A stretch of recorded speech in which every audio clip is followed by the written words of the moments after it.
Bak mencari jarum dalam tumpukan jerami. Begitulah analogi dari mitos wilayah Saranjana, sebuah kota gaib yang diyakini berada di Kota Baru, Kalimantan Selatan.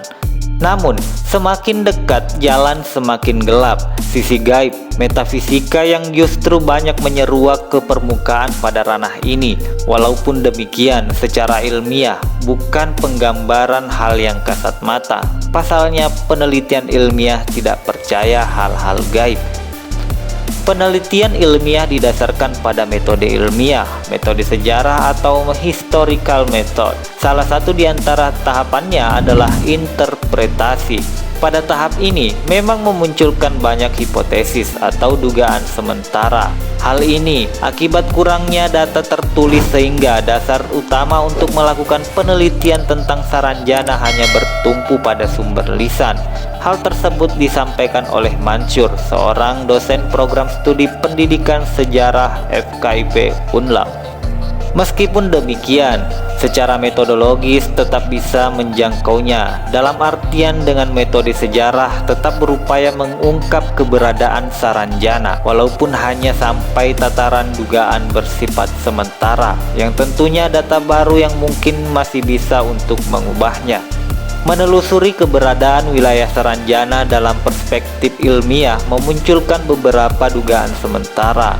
Berikutnya bisa meningkatkan statusnya menjadi teori. Hipotesa pertama, Saranjana adalah wilayah kekuasaan dari suku Dayak yang bermukim di wilayah Pulau Laut. Suku Dayak dengan kehidupan semi-nomaden. Suku Dayak yang dimaksud adalah suku Dayak Samihim, subetnis suku Dayak yang mendiami daerah timur laut Kalimantan Selatan. Dugaan bercerai-berainya suku Dayak Maayan sampai ke wilayah Pulau Laut disebabkan oleh penaklukan daerah-daerah sekitar saat pembentukan kerajaan negara Dipa. Dalam sumber lisan, nyanyian atau wadian orang Maayan, kerajaan mereka yang dikenal dengan Nan Sarunai dirusak oleh pasukan Jawa yang disebut pula dengan pasukan Majapahit. Kemungkinan besar Empu Jatmika memerintahkan hulu balangnya untuk menaklukkan orang Maayan yang tidak mau menjadi rakyat kerajaan negara Dipa. Sebagian kelompok orang Maayan terusir, kemudian mereka melakukan pengungsian ke berbagai penjuru di Kalimantan, termasuk orang Dayak Samihim yang menetap di wilayah Pamukan, Cengal, Manunggal, Bangkalan hingga Pulau Laut yang nantinya menjadi bagian wilayah kerajaan Tanah Bumbu. Pendapat lain seperti tertulis dalam buku sejarah Kota Baru bahwa sebelum masuknya agama Islam, daerah Kota Baru didiami penduduk dari suku Dayak yang menganut kepercayaan animisme. Baik di Kota Baru, Cengal, Cantung, Sampanahan, dan lainnya masih hidup berkelompok. Kira-kira kapan kurun waktu keberadaan wilayah Saranjana yang diperkirakan wilayah dari suku Dayak Samihim itu? Itu diduga sebelum 1660-an Masehi, dengan kata lain sebelum abad ke-17.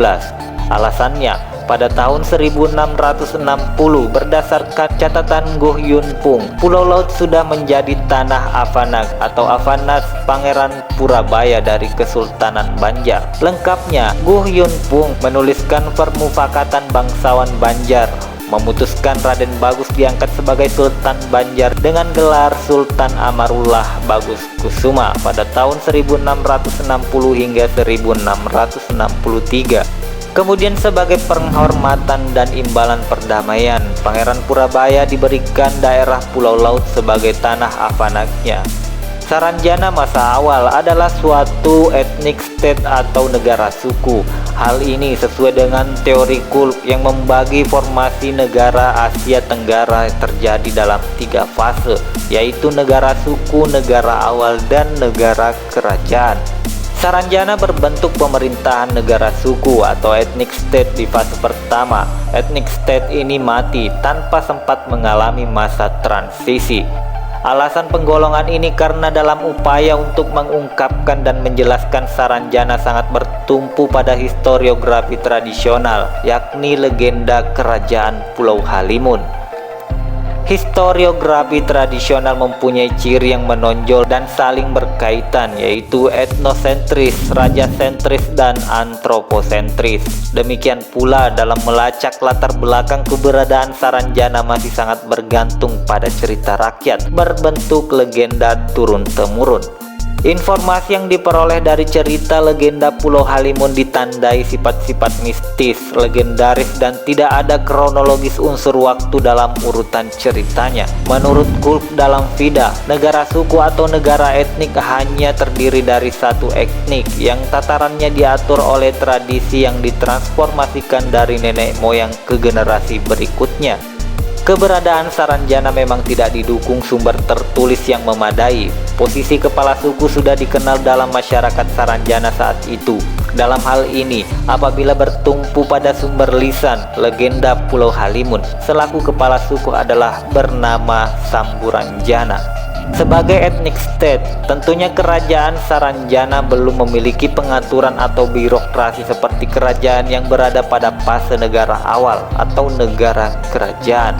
Mengutip pendapat Pida Kasmartono yang memotret kerajaan Nansarunai dengan teori yang sama, yakni teori dari Kulp, negara atau kerajaan ethnic state tidak bersifat tirani bagi yang diperintahnya. Masyarakat Saranjana adalah masyarakat yang homogen. Mereka menata kehidupan komunitasnya dengan sangat harmonis sesuai dengan aturan adat yang berisi hukum tradisional, termasuk larangan-larangan hukum adat. Hubungan fundamental di dalam lingkungan kerajaan tercipta berdasarkan genealogis atau hubungan kekerabatan. Dalam perkembangannya, kehidupan suku pendukung negara suku Saranjana berlangsung hingga berabad-abad. Pemerintahan yang berlaku masih dijalankan secara sederhana. Mereka mendirikan tempat tinggal sementara sebelum pindah ke lokasi lainnya, seperti digambarkan Lingrut pada pertengahan abad ke-19. Daerah-daerah yang menjadi wilayah kekuasaan Saranjana meliputi Pulau Halimun, wilayah Pulau Laut bagian selatan, dengan status kerajaan suku. Kerajaan Saranjana tidak pernah tercatat melakukan ekspansi atau perluasan wilayah, baik dengan peperangan maupun klaim wilayah kekuasaan. Dalam perkembangannya, kepala suku Dayak Samihim di wilayah etnik state Saranjana, kemungkinan besar tokoh Samburanjana sudah mulai mendapat pengaruh unsur Hindu lama. Sesuai dengan pendapat Faisal Batani, ia mengungkapkan agama yang pertama kali berkembang di Pulau Laut adalah agama Hindu. Selain itu, hal ini dapat ditinjau dari aspek bahasa linguistik yang berhubungan dengan nama. Nama Sambu tidak terlepas dari kepercayaan Hindu. Misalnya dalam Rig Veda, nama Sambu adalah bagian dari 11 Rudra atau Rudra Prana. Sambu memiliki makna tertentu atau bergabung. Versi lain, Sambu berarti kuat, berani, dan bijaksana. Sementara kata arti Ranjana dalam bahasa Kawi adalah bergembira. Mengenai pindahnya suku Dayak Samihim dari lokasi kerajaan Saranjana bisa dihubungkan dengan tulisan Schwener, Historis, Geografis, and Statistik Antik Nigen, Refreven Tanah Bumbu, tahun 1851. Memang belum bisa dipastikan apakah tulisan Schwener tersebut menggambarkan kerajaan Saranjana atau bukan.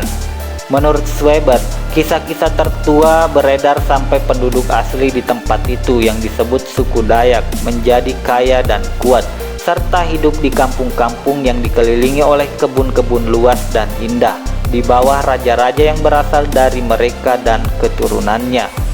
Sejarah kerajaan itu tercampur dengan kisah berbagai peristiwa alam gaib, tindakan legendaris dan adat barbar, serta berakhir dengan kehancuran daerah itu akibat perang dengan kekuatan asing yang datang dengan perahu, menyerang penduduk dan menghancurkan wilayahnya. Ribuan orang terbunuh dan sisanya dipukul mundur sampai ke pegunungan tinggi, di mana karena tekanan sampai sekarang mereka menjadi ketakutan dan bersembunyi, tinggal dalam beberapa keluarga dan tersebar di kampung-kampung kecil.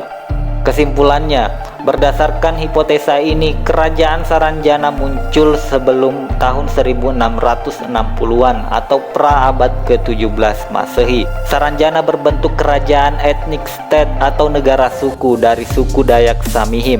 Kepala suku pertama adalah Samburanjana, awalnya menganut kepercayaan animisme. Seiring perkembangannya mulai mendapat pengaruh Hindu lama. Hal ini dibuktikan dengan nama Samburanjana yang dipengaruhi unsur Hindu. Suku Dayak yang nomaden sempat mengalami kejayaan. Pada akhirnya, kelompok Dayak Samihim tersebut meninggalkan wilayah Saranjana akibat perang dengan kekuatan asing yang datang dengan perahu, menyerang penduduk dan menghancurkan wilayahnya. Walaupun sudah meninggalkan wilayahnya, nama pusat kekuasaan suku Dayak Samihim di Pulau Laut sampai sekarang tetap dinamakan dengan Saranjana. Nah, itulah informasi seputar mitos wilayah Saranjana, sebuah kota gaib yang diyakini berada di Kota Baru, Kalimantan Selatan. Semoga memberikan informasi yang baru. Jangan lupa like, share, and subscribe serta nyalakan lonceng notifikasinya. Assalamualaikum warahmatullahi wabarakatuh.